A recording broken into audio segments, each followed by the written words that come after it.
As of 2016, Nick had gone to rehab 18 times. And that means that in 7 years, he went to rehab 18 times. Nobody was ready for this. Not Hollywood, not the family, and definitely not the fans who thought they already knew the story. For months, the whispers have circled quietly, almost respectfully, as if everyone was afraid to say the wrong thing out loud. A tragedy too heavy, a silence too loud, and a question that refused to go away. Why did it really happen? Tonight, that silence finally cracks. Because Robert De Niro, a man who has stood beside Rob Reiner for decades, not just as a colleague but as a confidant, has finally spoken. And what he revealed stunned even the people closest to the situation. This wasn't just grief. This wasn't just pressure. And it definitely wasn't as simple as the public was led to believe. De Niro didn't come forward for attention. He didn't do interviews. He didn't post statements. He waited. He watched the speculation spiral. He watched narratives form that didn't sit right with him. And then, quietly, in a closed-door conversation that was never meant to leave the room, he said something that changed everything. What he described wasn't a single breaking point. It was years of invisible weight. Expectations no one saw, battles no one acknowledged, and a moment where love, silence, and fear collided in the worst possible way. Fans thought they understood the pain Rob Reiner was carrying. They thought they knew the story behind his son's decision. But according to De Niro, the truth is far more complicated and far more heartbreaking. And once you hear what he said, you'll never look at this tragedy the same way again. The first thing Robert De Niro said wasn't dramatic. It wasn't polished. It wasn't meant for headlines at all. According to someone who was in the room, he sat back in his chair, rubbed his face slowly, and said, almost to himself, "People don't understand what that boy was carrying." And in that moment, the room reportedly went silent. Because De Niro doesn't speak lightly, especially not about another man's child, especially not about something this final. What the public saw was a headline. A devastating one, yes, but still just a headline.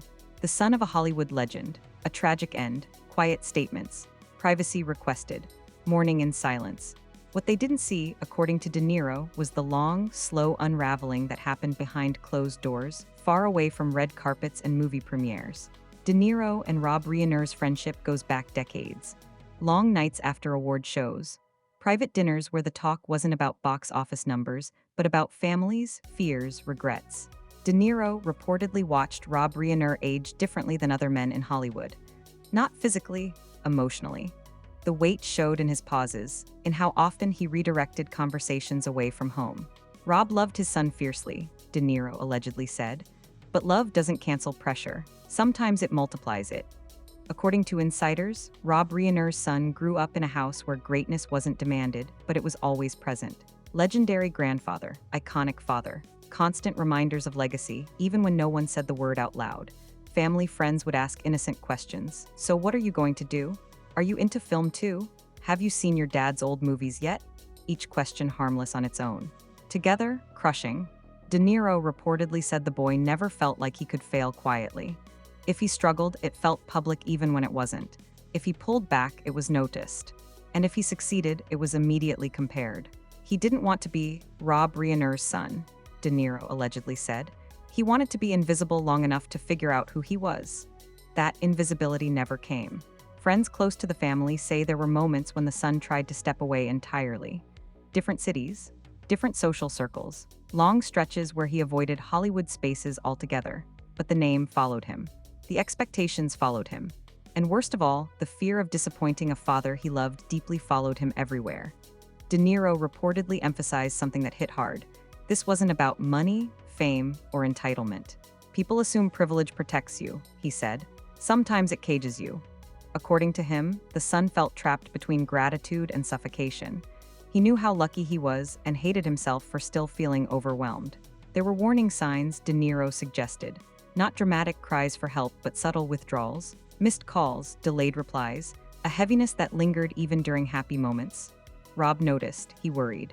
But like many parents, he believed time would soften things. That space would help. That love, given patiently, would be enough. What De Niro revealed next reportedly shook the people listening. He claimed there was a moment, a specific conversation, where the son tried to explain how bad it felt. Not in crisis language, not with alarms, just honesty. And according to De Niro, it didn't land the way the son needed it to. Not because Rob didn't care, but because sometimes parents hear pain as a phase when it's actually a breaking point. That's the part that haunts Rob, De Niro allegedly said quietly. Not what he did wrong, but what he didn't realize was urgent. After the tragedy, De Niro said Rob became a different man, quieter, hollowed out in a way that grief alone doesn't explain. Friends noticed he stopped talking about the future altogether. No projects, no plans, just days measured by survival. De Niro reportedly told someone, "I've seen a lot of loss in my life. This kind changes the way you breathe." Hollywood reacted the way it always does, respectfully, publicly, carefully, tributes, silence, distance. But behind the scenes, the conversations were raw. Parents asking themselves hard questions. Colleagues rethinking how often they ask children of famous people what they're going to become. And De Niro, he stayed quiet until now. Because according to those close to him, he couldn't stomach the simplified narrative anymore. The idea that this was sudden, that it came out of nowhere, that it was just demons or darkness. That lets everyone else off the hook, he allegedly said. And it shouldn't. What he revealed wasn't blame. It was context. A slow burn of pressure, identity loss, and internalized expectations that never turned off. A young man who didn't feel allowed to struggle publicly or privately, without it meaning something bigger than himself. And just when people thought De Niro was finished speaking, he added one last sentence that reportedly made the room go cold. "There's something else people don't know," he said. "And when that comes out, it's going to change how everyone talks about this." And that's where the conversation stopped. What De Niro hinted at didn't surface immediately. For days after that private conversation, the people who heard it sat with the weight of it, unsure whether what they'd just learned was even theirs to carry. Because according to De Niro, the pressure didn't only come from legacy or expectations. There was something far more isolating at play, something that made the son feel like he was fighting a battle no one could see, and worse, one he didn't feel allowed to name. De Niro allegedly revealed that the son had been struggling with a deep internal conflict about identity and purpose that went far beyond career confusion. Not rebellion, not entitlement, but a persistent sense that his life had already been written before he ever got a chance to hold the pen himself. He didn't feel like he belonged anywhere, De Niro reportedly said. Not in Hollywood, not outside of it, not even in his own head. According to someone close to the family, the son often spoke about feeling emotionally frozen. He wasn't always sad. He wasn't always visibly depressed. That's what made it so dangerous. He functioned. He smiled. He showed up when expected. But inside, there was a growing numbness that terrified him. De Niro allegedly described it as a quiet panic that never shut off. What shocked listeners most was De Niro's claim that the son had tried to seek help, but not in ways people recognize as emergencies. He didn't collapse publicly. He didn't spiral online. He asked questions instead, heavy ones. What if I don't want anything? What if I don't feel passion like everyone else? What if I disappoint people just by existing? Questions that don't sound like warning signs until it's too late. According to De Niro, those conversations were often brushed aside with reassurance. Not dismissal, reassurance. The kind meant to comfort, but that accidentally minimizes pain. You'll figure it out. You've got time. You don't have to do anything yet. And while those words were spoken with love, they didn't touch the fear underneath. They didn't answer the real question. What if I already feel like I've failed at being myself? De Niro reportedly said something chilling at this point. He didn't feel like he was allowed to hurt, he said, because from the outside, his life looked too good. That perception, that privilege cancels pain, became a wall between the son and the help he truly needed. He internalized the belief that speaking up would make him seem ungrateful, dramatic, or weak. And so he learned to stay quiet. Friends say Rob Reiner sensed something was wrong, but like many parents, he underestimated how fast things could turn. He believed closeness was protection. That staying connected was enough. According to De Niro, Rob often said, "We talk all the time. He knows I'm here." But being present doesn't always mean being heard in the way someone needs. Then came what De Niro described as the most painful part. He claimed the son had one final moment of clarity, not despair, but exhaustion. A realization that he didn't know how to keep pretending everything was manageable. And instead of seeing that exhaustion as something that could pass, he saw it as proof that he was broken beyond repair. De Niro reportedly paused for a long time before sharing this next detail. He wasn't trying to hurt anyone, he said quietly. He was trying to make the noise stop. That sentence reportedly broke the room because it reframed everything. This wasn't about drama. It wasn't about attention. It was about escape from a mental weight that felt unbearable. Afterward, Rob Reiner reportedly blamed himself relentlessly. Not in public, not with statements, but privately in the way only parents do, replaying conversations, reanalyzing tone, wondering which moment mattered most. De Niro said Rob kept repeating one line, "I didn't know it was that bad." And that realization, De Niro said, is what shattered him. Hollywood, meanwhile, began circling with theories. Some respectful, some invasive. De Niro hated all of it. He reportedly said the speculation stripped the humanity from the story. "This wasn't a mystery to be solved," he said. "It was a life that deserved understanding." And then De Niro shared the detail that changed how people in the room viewed everything. He claimed the son had left behind words, not a note meant to explain, but fragments of thoughts recorded over time.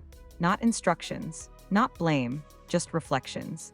Sentences about feeling unseen, about loving his family deeply, about wishing he could stay without hurting. According to De Niro, reading those words destroyed Rob in a way nothing else could. Because they were gentle, loving, and heartbreakingly clear. He never stopped loving them, De Niro said. He just couldn't live with himself. By the time De Niro finished speaking, no one in the room was thinking about Hollywood anymore. They were thinking about their own families, their own children, the quiet moments they might be missing. And just when it seemed like the truth had fully surfaced, De Niro added one final, devastating thought. "This isn't just Rob's story," he said. "It's a warning." And that warning is still echoing. After De Niro shared that warning, the room reportedly fell into a silence so heavy it felt physical. No one rushed to speak. No one checked their phone. Because what he had just revealed wasn't something you reacted to quickly. It was something that sat with you, followed you home, and resurfaced in the quiet moments you tried to avoid. According to those present, De Niro made it clear that he didn't want this story turned into a headline or a spectacle. He wasn't interested in blame. What he wanted, what he needed, was for people to understand how easily pain can hide behind success, privilege, and smiles. "We're trained to look for breakdowns," he reportedly said, "but we're not trained to look for disappearance." That word lingered. Disappearance. De Niro explained that the son didn't vanish suddenly, he faded slowly. He pulled back from conversations. He answered messages later than usual. He stopped correcting people when they assumed he was fine. None of it looked alarming on its own. Together, it formed a quiet exit no one recognized in time. What haunted Rob Reiner most, according to De Niro, was realizing that his son's kindness had masked his suffering. He didn't want to be a burden. He didn't want to be the source of worry. He didn't want to be the problem in a family that had already given him so much. So he chose silence, not because he didn't trust them, but because he loved them. And that's the part De Niro said people get wrong. This wasn't distance, he reportedly explained. It was protection. He was protecting the people he loved from his pain. That truth reframed everything for Rob. What he once saw as independence, he now recognized as isolation. What he thought was strength was actually endurance pushed too far. In the days that followed, Rob Reiner reportedly withdrew completely. Not out of anger, but out of devastation. Friends reached out and were met with gratitude but little conversation. De Niro said Rob wasn't searching for comfort. He was searching for understanding, and realizing how elusive it can be even in the closest families. Then came the hardest realization of all. De Niro said Rob finally understood that love alone isn't always enough. That being present doesn't automatically mean being connected in the way someone needs. And that sometimes, the most dangerous thing a person can believe is that their pain doesn't deserve space. Hollywood reacted the only way it knows how, with statements, tributes, and careful words. But De Niro reportedly felt that something vital was missing from the conversation. Too much focus on legacy, too little focus on listening. "We praise resilience," he said, "but we don't make room for collapse." He also pushed back hard against the idea that this tragedy should be reduced to a single cause, not pressure, not fame, not family dynamics alone. It was accumulation. Years of unanswered questions. Years of feeling out of sync with the world. Years of believing that if you just wait long enough, clarity will arrive, and then realizing it hasn't. What shook people most was when De Niro admitted he recognized pieces of himself in that struggle. The doubt, the fear of disappointing others, the silence. "The difference," he reportedly said, "is that some of us survive long enough to name it." That confession reframed the tragedy again, not as something distant or rare, but as something uncomfortably close. Since then, those close to Rob say he's begun speaking about his son in a different way. Less guarded, more open. not to explain what happened, but to honor who his son was: thoughtful, gentle, deeply introspective. Someone who felt everything intensely, even when he couldn't explain it. De Niro's final message, according to insiders, wasn't directed at the media at all. It was directed at parents, friends, partners, and anyone who assumes silence means stability. Ask the second question, he said, and then ask it again. Because this story, as painful as it is, isn't meant to end in shock. It's meant to end in awareness, in noticing the people who don't complain, the ones who say they're okay too quickly, the ones who carry everything quietly. Rob Reiner's son didn't want to be remembered for how he died. He wanted to be understood for how he lived and how hard he tried to keep living while feeling lost. And if there is anything De Niro hoped people would take from finally telling this truth, it's this: sometimes the most important battles are the ones no one thinks to ask about. If this story hit you in the chest, you're not alone.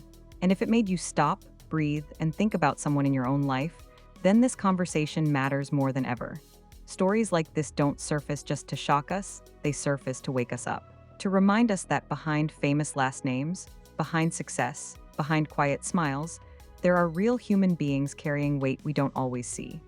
This is why you can't look away from what's unfolding right now. Because this isn't just about Rob Reiner. It isn't just about Robert De Niro. It's about the moments we miss, the questions we don't ask, and the silence we mistake for strength. And what's coming next in this story goes even deeper. Into the conversations that happened after the cameras were off, the regrets people are only now admitting, and the warnings others are finally brave enough to share. If you want to stay part of this conversation, don't disappear from it. Like this video so more people who need to hear this actually see it. Subscribe so you don't miss the next chapter, because what's coming next challenges everything we think we know about fame, family, and survival. And most importantly, leave a comment. Not to speculate, not to judge, but to speak, to listen, and to remind someone out there that they don't have to carry everything alone. Because sometimes staying connected isn't entertainment. It's prevention.